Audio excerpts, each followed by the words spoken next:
नमस्ते, प्रणाम। मैं हूँ सोनिया यादव। अपने YouTube चैनल पे आप लोगों का स्वागत करती हूँ और आशा करती हूँ कि आप लोग अच्छे होंगे। मैं एक देवी पचरा गीत सुनाने जा रही हूँ। कैसा लगेगा कमेंट बॉक्स में आप लोग ज़रूर बताइएगा और लाइक शेयर सपोर्ट करना ना भूलें दोस्तों।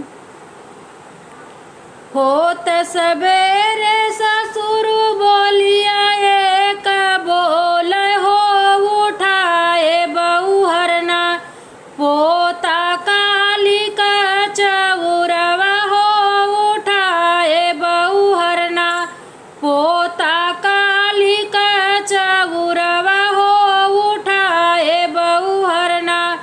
पोत तली पात मोर कलैया बल खैली हो तबो न बूझना काली मैया मोर दरदिया हो तबो न बूझना काली मैया मोर दरदिया हो तबो न बूझना होत सबेरे भासुर बोलिया एक बोल हो उठाए भयहुना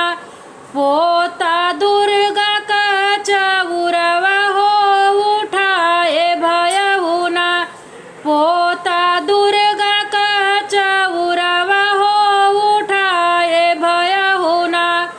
पोत तली पात मोर कलैया बल खैली हो तबो न बूझना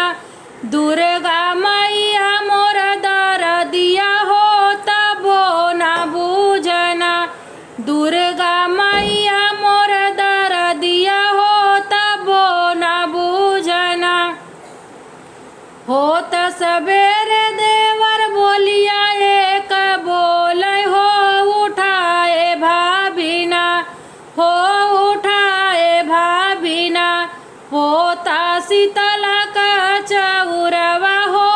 उठाए भाभिना पोता शीतला का चौरवा हो उठाए भाभिना पोत तली पात मोर कलैया बल खैली हो तबो न बूझना शीतला मैया मोर दरदिया हो तबो न बूझना शीतला